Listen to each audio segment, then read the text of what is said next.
ঝুলি খুলবে, মজার গল্প বলবে।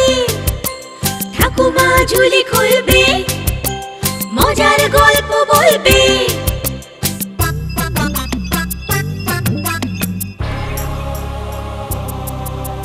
গা ছমছম, কি হয় কি হয়, কখনো মজার কখনো বা ভয়।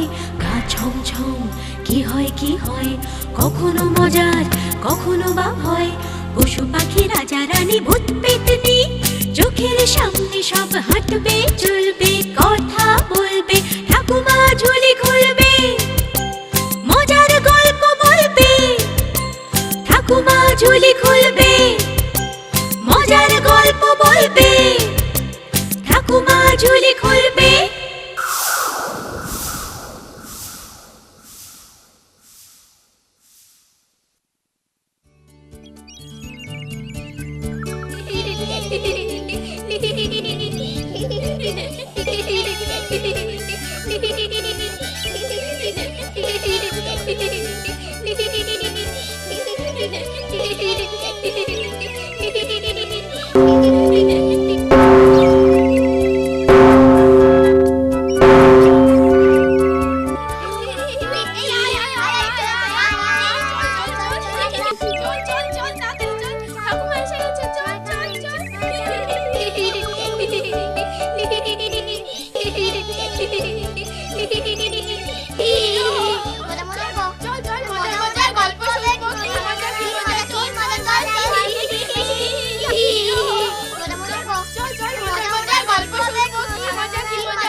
সবাই এসে গেছো?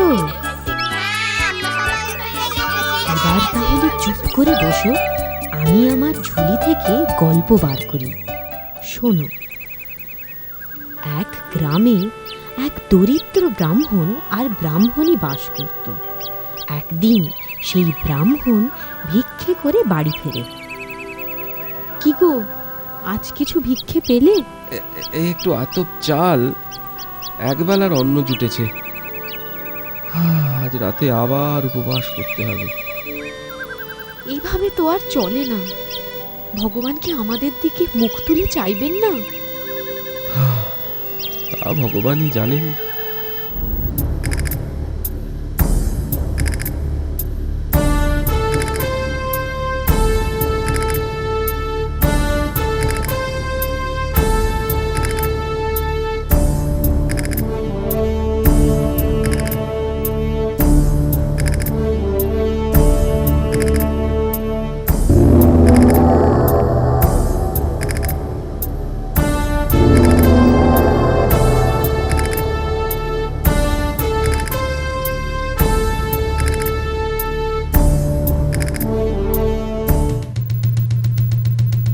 শোনো শোনো শোনো সকল প্রজাগণ, আজকে গাঁয়ের কাছারিতে জানাই আমন্ত্রণ। যার যেমন আরজি, নালিশ কি আবদার, সবার কথা শুনবেন আজ মহান জমিদার। ওগো, শুনলে? মনে হয় ভগবানের দয়া হয়েছে। দেরি না করে যাও না জমিদারের সভায়। আমাদের দুঃখের কথা শুনলে উনি নিশ্চয়ই কিছু বিহিত করবেন। বলছো যখন যাই, তবে মনে হয় না এই পোড়া কপালে ভালো কিছু হবে।